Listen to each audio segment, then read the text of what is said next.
En una iglesia, no voy a decir la denominación,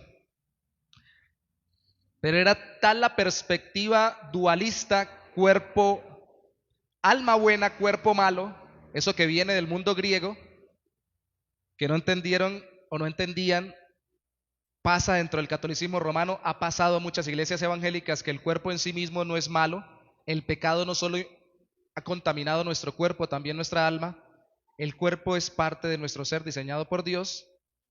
Y tenían o le enseñaban a las personas en esa congregación a tener las parejas matrimoniales en comunión con Dios y en fidelidad, a tener la menor cantidad de gozo o de disfrute de su relación sexual, al punto que les aconsejaban, tal vez no ordenaban, pero sí les recomendaban que para tener sus relaciones íntimas se vieran lo menos posible, y aquí el texto termina diciendo que estaban desnudos. Bueno, que se vieran lo menos posible, ojalá se arroparan completos y solamente dejaron en su ropaje o en su cubierta lo suficiente descubierto como para poder terminar la relación sexual. O sea, entre menos disfrute, más santo es. ¿De verdad eso es bíblico? Y he tratado de utilizar palabras lo más sabias posibles para no decir cosas que salgan del contexto del culto. Pero ¿de verdad eso es sabio? Sobre todo eso es bíblico. Empezando que no tenían sábanas para echarse encima a Adán y Eva en esa época, o sea que ni por ahí. ¿Y por qué muchas veces creyentes no pueden y otras veces no quieren y no pueden porque no quieren disfrutar su relación sexual en la vida matrimonial? El mismo contagio del mundo que nos hace pecar libidinosamente también nos hace pecar legalistamente, cohibiéndonos de aquello que Dios nos dio para que lo disfrutemos conforme a su voluntad. Y eso es para todas las áreas de la vida. En estos días pasamos por el devocional de Primera de Timoteo.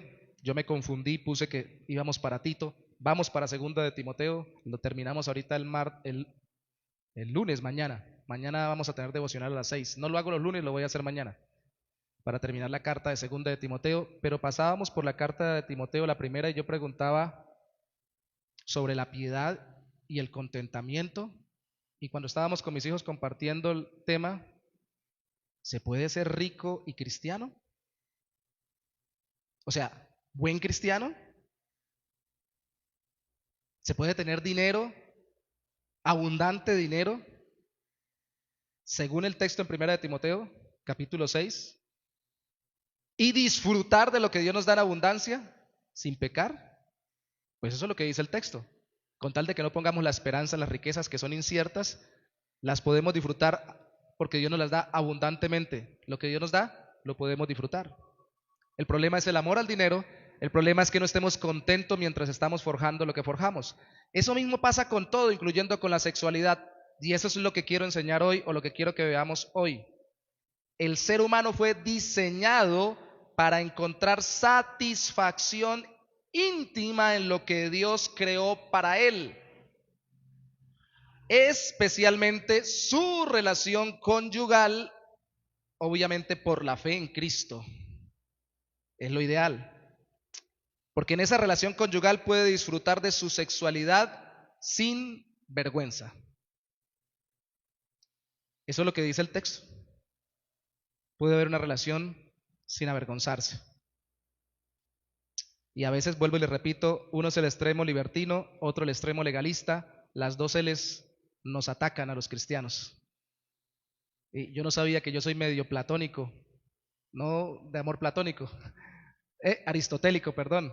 Ahora que estoy estudiando más en la universidad cuestiones de filosofía y he visto otros comentarios, Aristóteles tenía esa costumbre de decir que la virtud era el centro o el equilibrio de algo o de algún atributo, que el exceso hacia un lado es libertinaje, el exceso hacia el otro. Él no decía legalismo, pero decía restricciones indebidas. Realmente debemos buscar el equilibrio y realmente lo tenemos en la relación con Dios. Usted sí puede disfrutar lo que Dios le ha dado. No tiene ni que someterse esclavizantemente a los deseos y deleites, pero tampoco tiene que renunciar a ellos legalistamente si son dentro de la voluntad de Dios. ¿Seguros? ¿Claros? Dos tipos de preguntas para solo 2 puntos en esta predicación. ¿Dentro de qué contexto y para qué tipo de relación conyugal Dios diseñó el disfrute de la intimidad, de la desnudez libre de vergüenza? Contexto y tipo de relación. ¿Qué contexto era el de ese tiempo? El primero es un contexto en el que el deleite de lo que Dios había dado reinaba. Y el segundo, el tipo de relación es la intimidad del compañerismo matrimonial. Vamos al deleite. Vamos a ir a Génesis capítulo 2, versículo 7 de nuevo. Ya lo leímos, solo voy a puntualizar algunas cuestiones. Y es que la palabra Edén, en el versículo 7, dice: entonces del polvo de la tierra Dios formó al hombre, infundió en su nariz aliento de vida, así el hombre se convirtió en un ser con vida. Es en el verso 8 donde aparece: y Dios el Señor plantó un huerto en Edén. ¿Dónde más aparece la palabra Edén? Usted sigue bajando y aparece en el versículo 10: de Edén salía un río que regaba. Luego vuelve y aparece la palabra Edén en el versículo 15: Dios el Señor tomó al hombre y lo puso en el huerto de Edén. La palabra Edén viene de una raíz que significa placentero, deleitable, delicioso. A veces hay palabras que no son buenas utilizarlas, pero por lo menos en mi mente en este momento que la voy a usar, espero que en la suya también, depende del contexto cultural y regional, es correcta. Algo rico, ¿sí? No rico de dinero, sino rico de sabroso, delicioso, ¿cierto? Dios no mandó al hombre: te mando a un lugar que va a ser difícil, duro de vivir, imposible de disfrutar, para que mires a ver si me sirves así en medio de esa gran adversidad. No, le plantó un Edén antes de ponerlo en el lugar. Y yo sé, hermanos, que solo voy a hacer el paréntesis, que muchos dicen que Génesis 2 no lo escribió el mismo autor que Génesis 1, porque la historia en Génesis 1 comienza con la creación y termina con el ser humano. Y aquí pareciera que primero crea al ser humano y luego le planta el jardín, pero las dos narraciones no son necesariamente en orden cronológico. Yo creo que la primera sí y que la segunda no, sino que la segunda tiene un orden antropológico. Pone primero al hombre simplemente para centrar lo que se creó como creado para él, con el propósito de que fuera para el ser humano. Eso es todo. No hay que hacernos especulaciones, simplemente aquí está centrándose en el ser humano. Dios le dio un contexto al ser humano para su desarrollo de la vida sexual y matrimonial, que era un Edén lleno de árboles deleitables y no solo buenos, porque allí en el capítulo 2, en el versículo 9 dice: Dios el Señor hizo crecer todo árbol deleitable a la vista, delicioso y bueno para comer. Aquí la palabra bueno, igual que en el capítulo 1, no parece ser palabra bueno de sabroso, porque aquí sabroso sería deleitable, sino que parece ser bueno de útil, provechoso, adecuado o que funciona bien. Entonces, en el caso de la comida, que incluso en el Nuevo Testamento también se utiliza para compararlo con las demás delicias que nos ha dado Dios para el ser humano, una comida puede ser buena y no deliciosa. ¿Sí o no? Y una comida puede ser deliciosa y mala, mala, mala. Vitamina H, chicharrón, chunchulla, chanfaina, chorizo. Todo eso es lleno de grasa. Bueno, depende del animalito. Yo trabajé en una, sí, Benjamín ya me está reprendiendo, pero yo trabajé en un laboratorio farmacéutico donde se entendía que el problema no era ni siquiera la grasa animal. Es decir, es más, hoy en día mucho médico recomienda que se cocine con grasa animal en vez de con aceite vegetal. El problema no es la grasa animal, sino el problema es el animal. No el animal que cocina, sino el animal de donde se saca la grasa. ¿Cuál es el animal de donde se saca la grasa? Pues un animal, dicen, lo escuché muchas veces, tiene que ser preferiblemente de pastoreo, no de establo, que se mueva, que se ejercite. Y a propósito, como ellos, también nosotros necesitamos ejercitarnos, ¿no? Movernos. Esa es otra cosa que hay que recordar. Y esos animales son buenos para el consumo incluso en su grasa y saludables para cocinar. Pero no solo eran buenos, de nuevo eran deliciosos los árboles. Ese contexto estimulaba al hombre o al ser humano para cultivar y cuidar lo recibido como Dios se lo ordenó. Verso 15 dice: Dios el Señor tomó al hombre y lo puso en el huerto de Edén. ¿Para qué? Para que lo cuidara y lo cultivara. Y esas palabras, aquí otro paréntesis teológico, son dos palabras que se encuentran muy parecidas en los oficios sacerdotales dentro de la ley. Y algunos dicen que precisamente no había templo, no había liturgia, no había culto, pero solo vivir bajo el Edén o la creación que Dios le dio y desarrollar la vida conforme a la voluntad de Dios era adorar a Dios en relación continua con Él. No había necesidad de culto y todo lo demás que se establece luego que el hombre peca, para que haya un mecanismo de reconciliación o al menos de relación reconciliable con Dios. Pero cultivar y cuidar lo hacía porque estaba estimulado hasta los tuétanos en todos sus sentidos, con un jardín placentero con árboles deliciosos. De nuevo a nosotros nos parece, y la verdad es esa, lo veremos la siguiente semana, dentro de 15 días, veremos mejor todavía el placer o la adicción al placer como algo que nos aleja de Dios y que no nos deja disfrutar el placer mismo que Dios nos dio. Pero ellos no tenían restricciones porque no habían pecado. Podían ver, disfrutar y nunca pecar, a no ser que Dios les hubiera dicho de algo que no pudieran hacer, que es lo que ya leímos en el versículo 16. Y Dios el Señor dio al hombre la siguiente orden: puedes comer de todo árbol del huerto, pero no debes comer del árbol del conocimiento del bien y del mal, porque el día que comas de él, ciertamente morirás.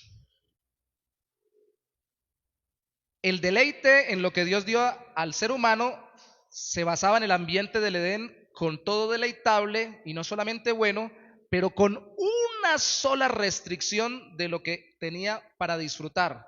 Una sola restricción, una sola prohibición, quiero recalcarlo, en medio de la plenitud de árboles. Comas el árbol que quiera, la fruta que quiera, métase donde quiera, haga lo que quiera, pero no haga esto ni coma de esto.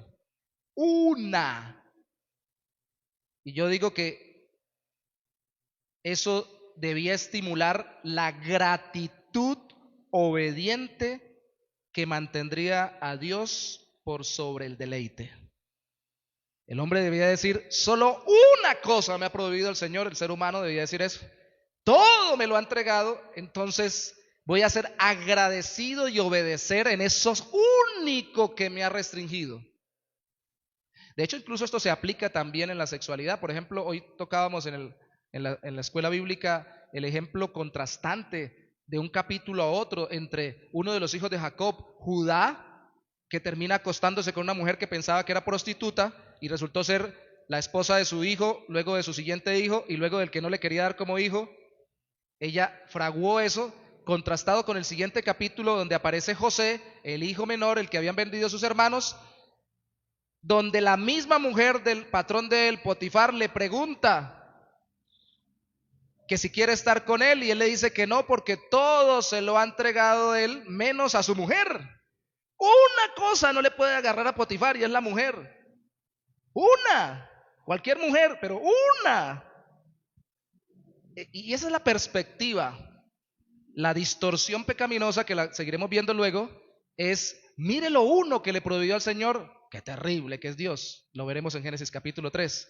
Pero no mire todo lo bueno que le ha dado Dios para estimular que le obedezca en eso uno. Esa estimulación para la gratitud obediente libraría al corazón del ser humano de poner a Dios por encima del deleite que Dios le dio en lo que creó.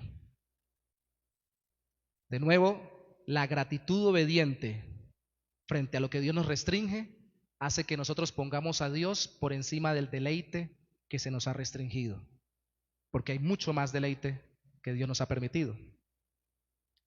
Dios es el Dios de toda delicia, de todo deleite. Ningún placer lo creó el diablo, lo repetiremos luego. Todo lo que el diablo hace es distorsionar lo que Dios creó. Ningún placer, y lo repito grandote, ningún placer lo ha creado el diablo. Todo placer fue creado por Dios. Lo que hace el diablo es distorsionar los placeres creados por Dios, los deleites. Pero lo que el diablo quiere hacer y nuestro corazón pecaminoso tiende a realizar es cambiar a Dios por el deleite que Él nos dio en algo. Y esa restricción guarda nuestro corazón. Una sola restricción frente a todo el deleite que Dios le dio. Ese es el ambiente para desarrollar relaciones sexuales en esa época. Sí, vino el pecado, sí, tenemos que tener en cuenta esos principios ahora por la fe en Cristo, ya vamos a verlos en la aplicación práctica, pero hay una segunda cosa, que fue creado para la intimidad del compañerismo matrimonial, para ese tipo de relaciones que Dios diseñó la satisfacción sexual. Del versículo 18 al 25 lo vemos, primeramente fue diseñada para una pareja que sea a la medida, dice aquí, en vez de decir ayuda idónea, dice en la versión contemporánea a la medida, dice en otras versiones adecuada. Y hay una versión, si no estoy mal, la TLA, que dice para ayudarse y acompañarse.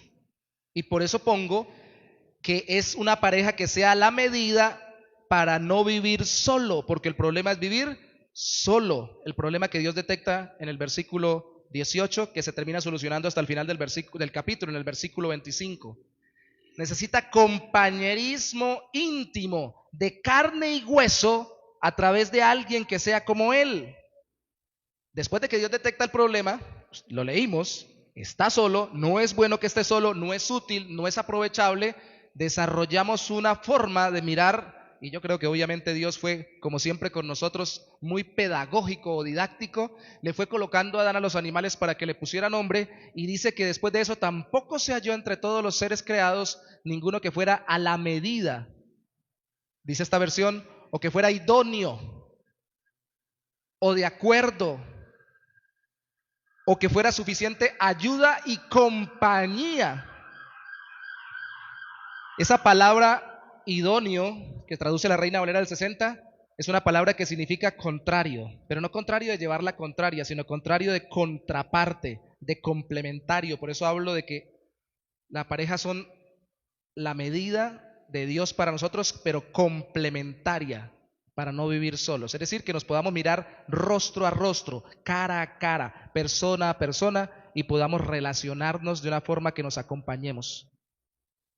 Y esa es la manera incluso que los seres humanos, por lo general, voy a tratar de ser lo más prudente posible, por lo general tienen relaciones sexuales, mirándose entre ellos. Contrario, compare usted a la mayoría de los animales. La sexualidad fue desarrollada o dada por Dios en un ambiente de deleite, para que no pensemos que la sexualidad fue dada para no deleitarnos, pero también bajo un designio de compañerismo contrastante o un compañerismo complementario, para que sea más que solo intimidad de carne y hueso, sea intimidad del corazón. De eso tenemos varios versículos bíblicos, ¿cierto? Al final vemos que la palabra dice, versículo 23, entonces Adán dijo, esta es ahora carne de mi carne y hueso de mis huesos. Será llamada mujer porque fue sacada del hombre. Esta fórmula la repite Jesús en Mateo 19, del 5 al 6, Marcos 18, cuando le preguntan sobre el divorcio, habla sobre el matrimonio. Pero ¿sabe algo? Yo quiero que vayamos, por favor, sin perder allí. Yo también voy a cuadrar acá la guía para que no se me pierda. El texto en Génesis 2. Vaya conmigo a Proverbios capítulo 2, versículo 17.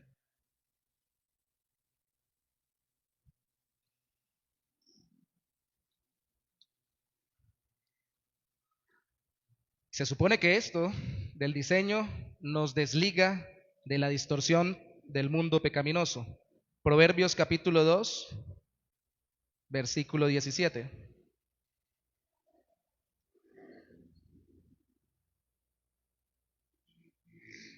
Leámoslo desde el 16 para entenderlo, porque vienen los dos en una misma sección.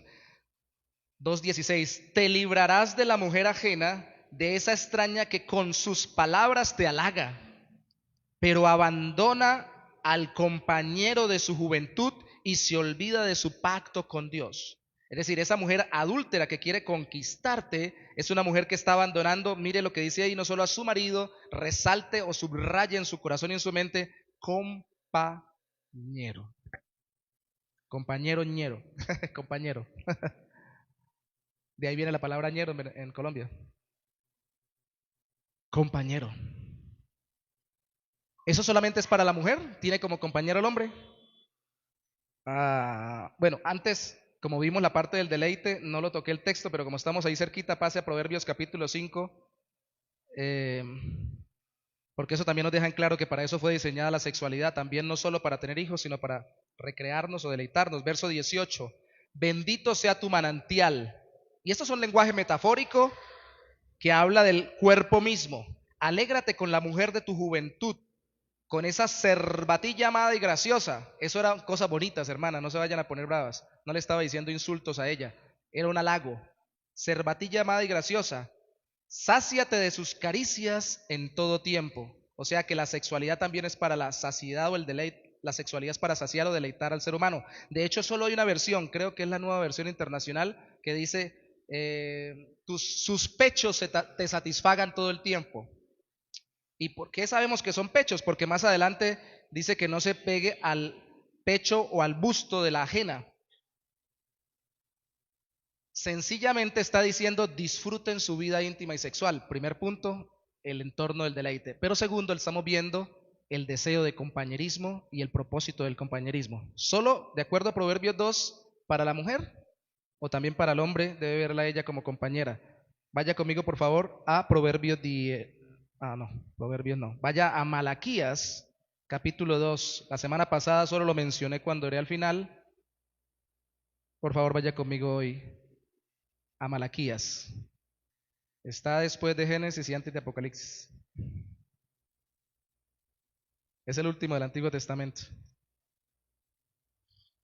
Todo el mundo encuentra en Malaquías 3, indefectiblemente diezmarás.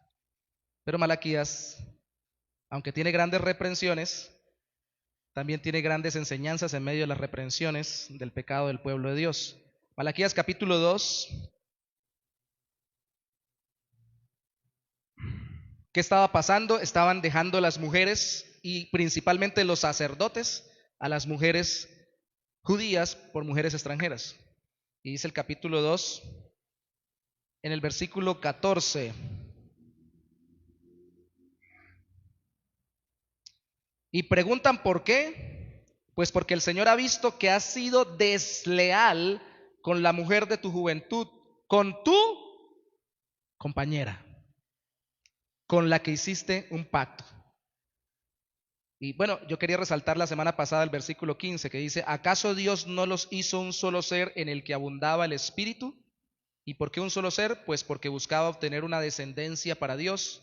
Ahí está hablando de la unión de la pareja, obviamente, para reproducción. Así que tengan cuidado con su propio espíritu y no sean desleales con la mujer de su juventud. Ese segundo aspecto de ese versículo 15 es el que tocamos la semana pasada, la sexualidad para la reproducción. Pero este primero, en cuanto al deleite que aparece allí, es en el compañerismo. Y quiero que por favor lo piensen los que están solteros y lo reflexionemos los que estamos casados. Buscamos una mujer, los hombres, buscamos un hombre, la mujer, para al fin tener con quién tener relaciones sexuales o para acompañarnos por toda la vida. ¿Solo es para echarle agua que nos estamos quemando a nuestro cuerpo o es para vivir acompañándonos en todas las áreas de nuestra existencia? Esto segundo es bíblico e incluye lo primero, también viene la agüita por si acaso. Ayuda, según 1 Corintios capítulo 7, para evitar las fornicaciones. Pero verlo desde el punto de vista del compañerismo es más completo y nos evita el caer en la lujuria libidinosa de solo buscar pareja para poder saciar la satisfacción sexual física. una pareja que sea la medida complementaria para vivir, para ya no vivir solo, sino en el compañerismo íntimo de carne y hueso, y una pareja que deje a los demás. Ese es el objetivo, es para desarrollar la relación sexual. Una pareja que conmigo deje a los demás, dejará a padre y madre para volverse uno, un solo ser, una sola carne, en la intimidad de la desnudez. ¿Cómo termina el capítulo? Yo estaba pensando mientras estábamos cantando y antes de la predicación que los dos terminaron felices, pero sin ropa. No tenemos nada, pero estamos juntos. Dirá alguien, ese no es un buen matrimonio, sin cosas y los dos andando. Pero obviamente el contexto era diferente. En ese momento no necesitaban la ropa, no solamente porque no conocían el pecado y no se iban a avergonzar, sino porque el ambiente del Edén, recuerden el ambiente ideal. Incluso alguna vez dieron un documental en la BBC de Londres, lo recuerdo como si fuera hoy, que nunca más lo volvieron a repetir, donde demostraban que matemáticamente hablando sí podemos venir de una sola pareja. Y hacían el cálculo algorítmico.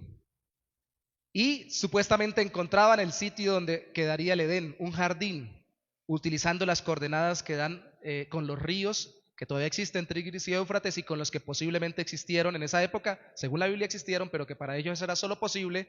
Llegaron a un lugar donde está una ciudad y calcularon cómo sería el ambiente, y el clima sería el ideal, un clima primaveral continuo, por la forma como daba el sol, por la altitud, por la hondonada el valle que se formaba alrededor de otras montañas, por la forma que circulaba el aire.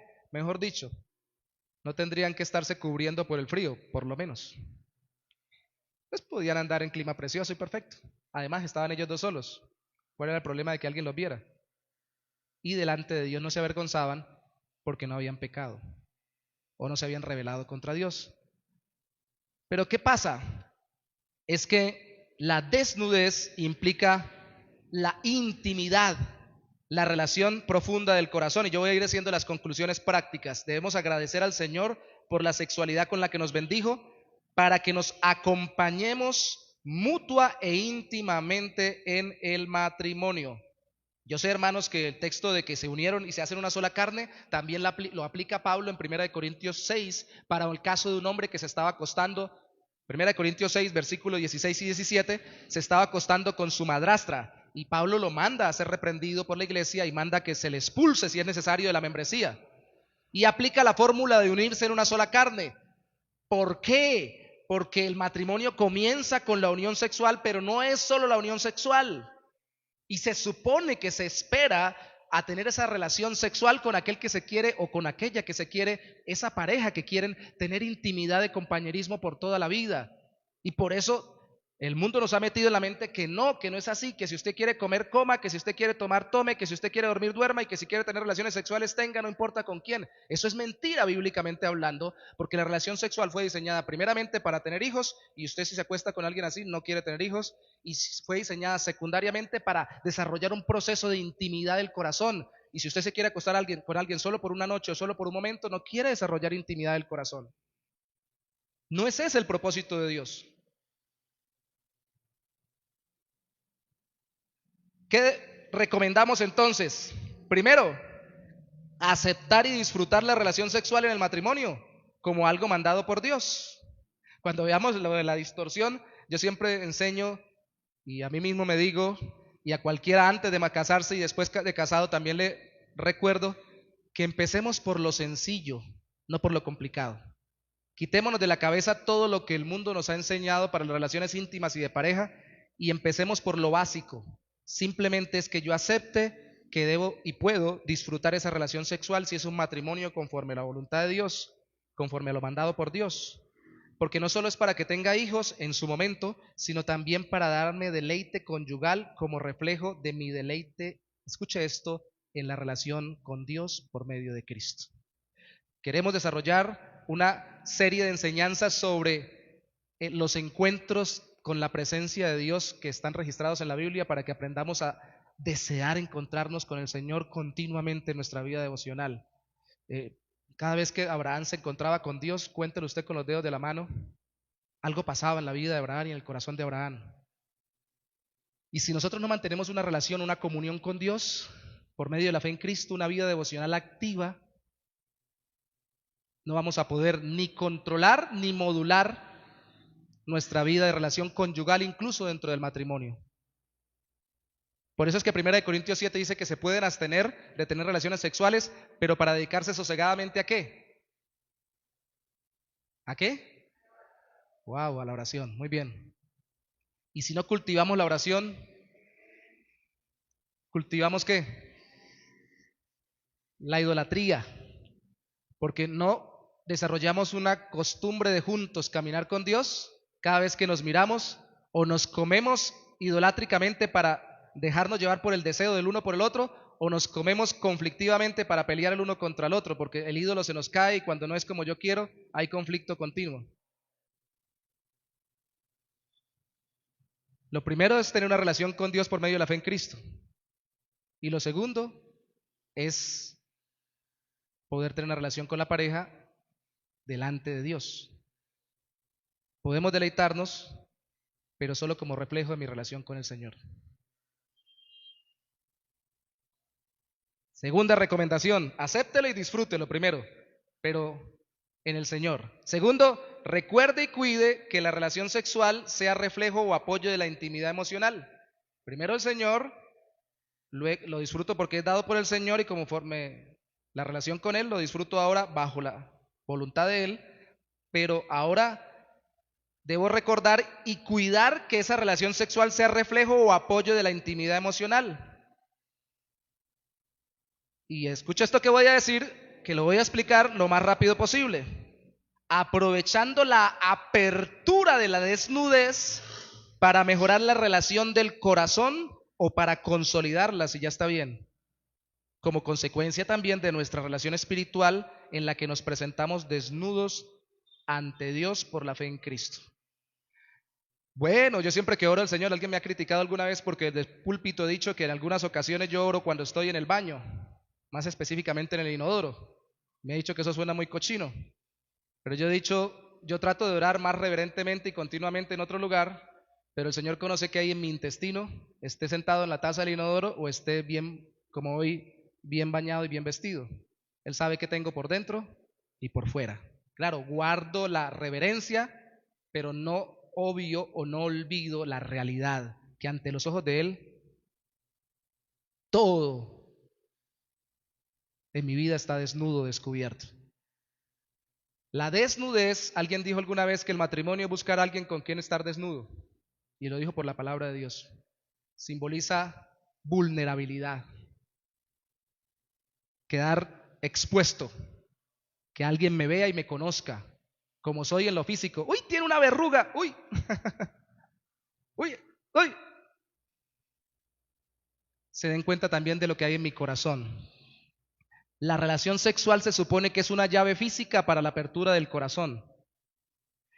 Y sí, es cierto, el orden normal es primero fortalecer la relación emocional para luego sea la relación sexual reflejo de la relación emocional, sí. Pero si no, aproveche la relación sexual para mejorar o fortalecer su relación emocional de pareja. ¿Me explico? Algunas parejas,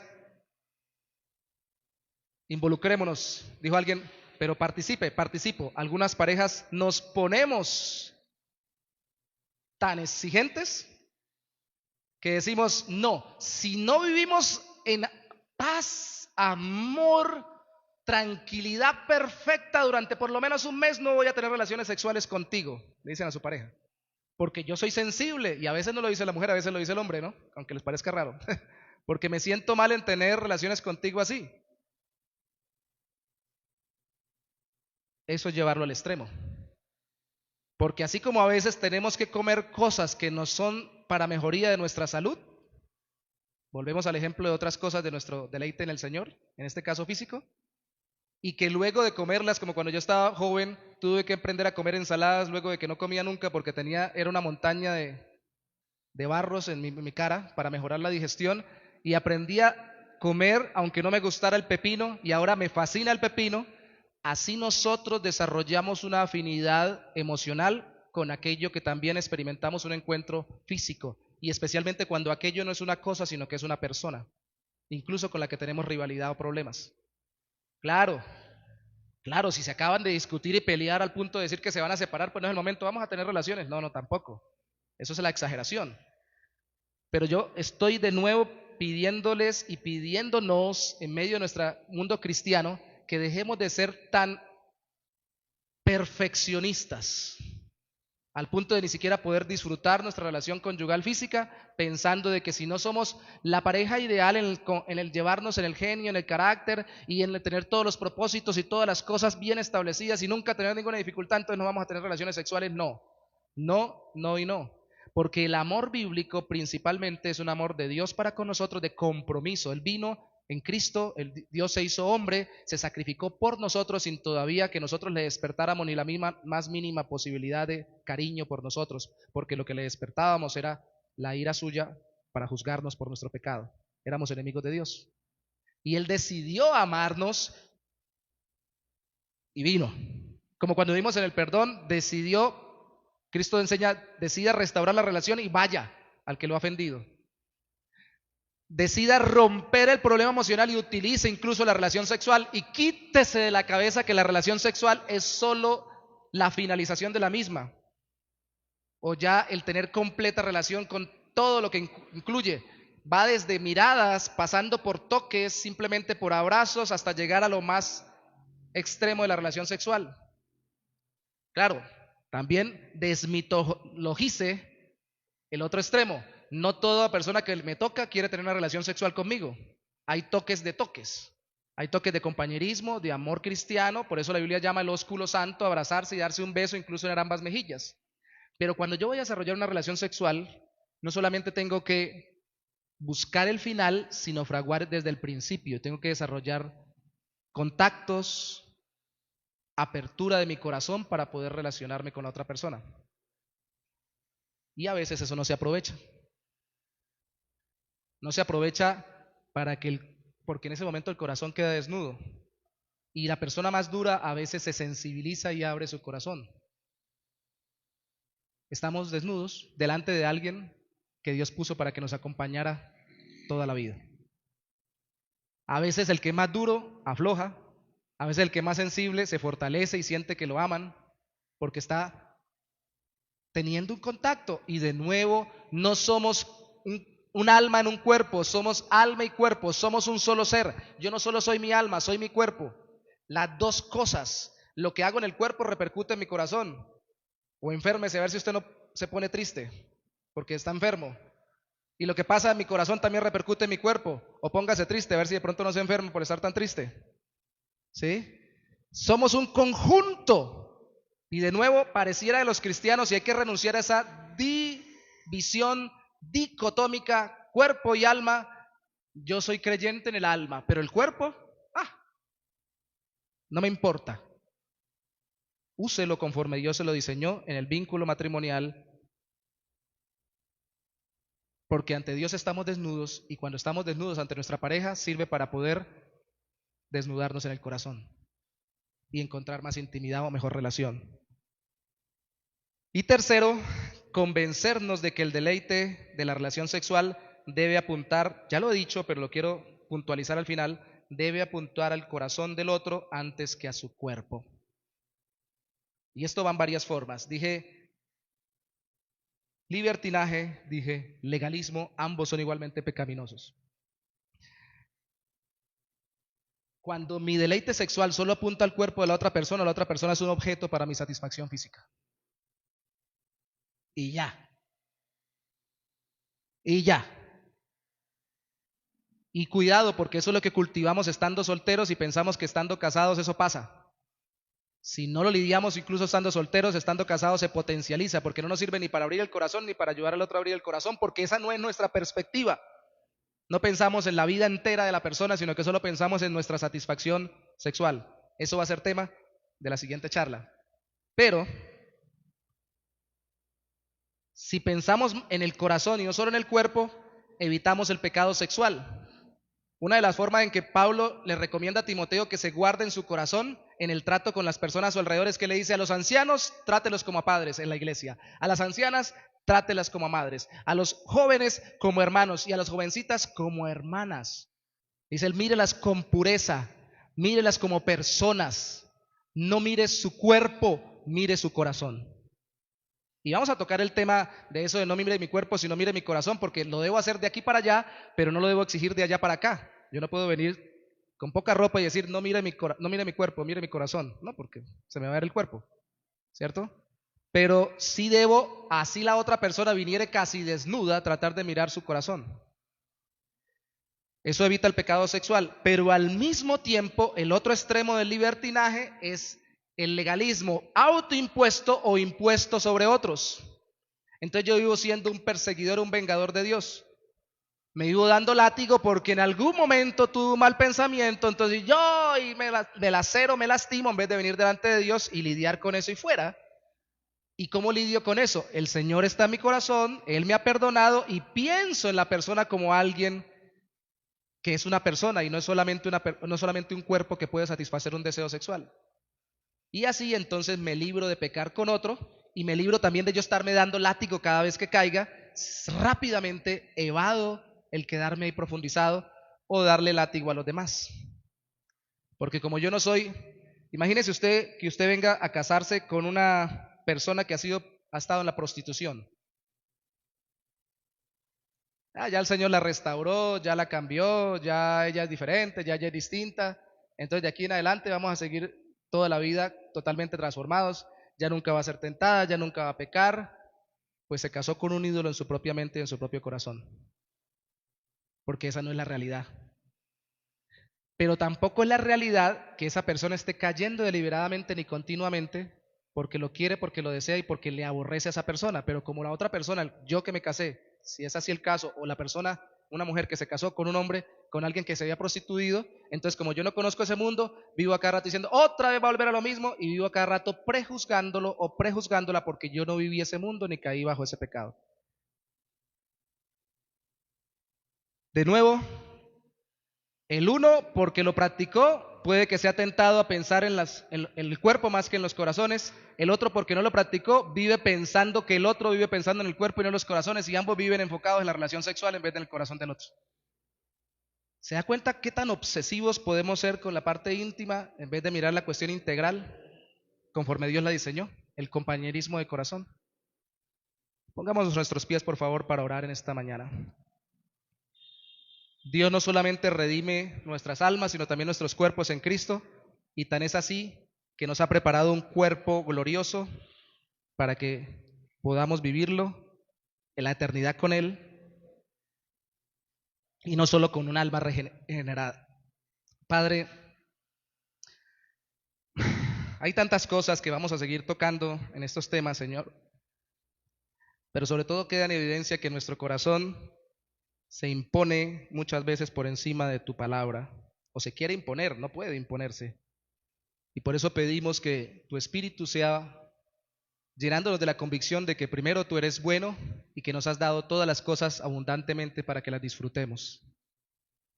Como en Edén, Adán y Eva podían disfrutar todo, ahora en Cristo, conforme a tu palabra y en este mundo pecaminoso, podemos disfrutarlo bajo la sabiduría que nos da tu Espíritu, conforme a la dirección de tu palabra.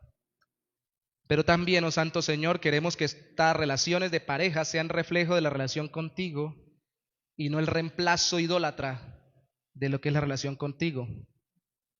Y que ni vivamos obsesionados por nuestro pecado sexual ni por el del otro, o por nuestra conducta sexual, incluso aún no pecaminosa, ni la del otro, o por la posibilidad de satisfacción sexual que tengamos en alguien, sino que vivamos enfocados en el corazón del otro, en el alma del otro, en la vida integral del otro que involucra su cuerpo, sí, pero solo como una forma de llegar hasta lo profundo de su ser.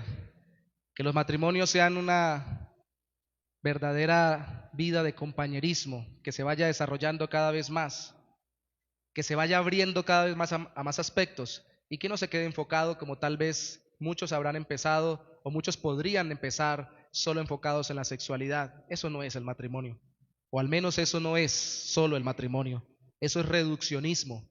Tú lo diseñaste para ser tan emocionante como para que nos atraigamos y nos emocionemos con las emociones, las convicciones, los deseos, los anhelos, los pensamientos, las luchas, los planes, los propósitos y todo lo que la otra persona tiene en su vida y en su corazón. Es por eso que la sexualidad es emocionante. Es por eso que es satisfactoria, porque tenemos satisfacción en la intimidad. No hay satisfacción en estar solos. No hay satisfacción en estar solos, rehuyendo el hecho de abrir nuestro corazón y que otro lo abra para nosotros. Lo abrimos en el compañerismo cristiano, lo abrimos en las amistades con otras personas, lo abrimos en la relación de familia y lo abrimos mucho más, se supone que deberíamos hacerlo en la relación matrimonial. No hay satisfacción de encerrarnos y desde nuestro corazón luchar contra el otro. Se trata de que nos abramos y juntos nos acompañemos en este mundo. Y así disfrutaremos nuestras relaciones íntimas conforme a tu voluntad. Gracias por esa bendición tuya, ese diseño tuyo, esa obra tuya en nuestras vidas. Te bendecimos en el nombre de Jesús y que en el nombre de Cristo lo podamos disfrutar. Amén y amén. Dios los bendiga.